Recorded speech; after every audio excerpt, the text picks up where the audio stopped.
एक महिला agent waiter का भेस बनाकर अफसर के करीब पहुंचती है, लेकिन अफसर फौरन उसका राज भांप लेता है। जैसे ही वह हथियार निकालता है, महिला भी उस पर हमला कर देती है। अफसर उसे जमीन पर गिराकर मुक्का मारने की कोशिश करता है, मगर वह बचकर पलटवार करती है। दोनों के बीच जबरदस्त लड़ाई शुरू हो जाती है, लेकिन माहिर एजेंट होने की वजह से महिला उस पर भारी पड़ती है। वह अफसर को खिड़की तक धकेल कर जोरदार लात मारती है और फिर पर्दे की मदद से उसकी गर्दन जकड़ लेती है। इसके बाद वह पैर में छुपा हथियार निकालकर अफसर को खत्म करने वाली होती है, लेकिन अफसर ऐन वक्त पर बचकर उसका हथियार छीन लेता है। अब महिला मुश्किल में फंस जाती है, लेकिन अपनी फुर्ती से गोलियों से बच निकलती है और रेलिंग का सहारा लेकर दोबारा हथियार उठाने की कोशिश करती है। तभी साथी की आवाज सुनकर वह एक पल के लिए पीछे मुड़ती है। इस मौके का फायदा उठाकर अफसर ने अचानक वार किया और उसे बेहोश कर दिया। जब महिला को होश आता है तो वह एक ठंडे तहखाने में कैद होती है। दुश्मन उसके हाथ पैर बांधकर उसे कुर्सी से जकड़ देते हैं। सफेद बालों वाला अफसर धमकी देता है कि अगर उसने अपने भाई का ठिकाना नहीं बताया तो उसे सख्त अजियत दी जाएगी, मगर वह डरने के बजाय उसे जवाब देकर और भड़का देती है। अगली सुबह दुश्मन उसके भाई को बाहर निकालने के लिए उसे फांसी देने का ड्रामा रचते हैं। उसे ट्रक से बांधकर फांसी की जगह ले जाया जाता है,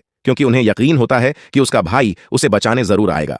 रास्ते में दुश्मन पहले ही घात लगाए बैठे होते हैं। अचानक एक सिपाही को सीढ़ियों की तरफ से आवाज आती है। वह देखने के लिए आगे बढ़ता है, तभी एक चाकू तेजी से उड़ता हुआ आता है और सीधा उसे जा लगता है। इससे पहले कि दुश्मन कुछ समझ पाते, महिला का भाई अपने साथियों के साथ वहां पहुंच जाता है।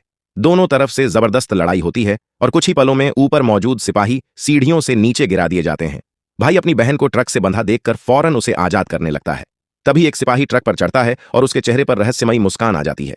जैसे ही भाई अपनी बहन को खोलता है, ट्रक में छिपाया गया धमाका कर दिया जाता है।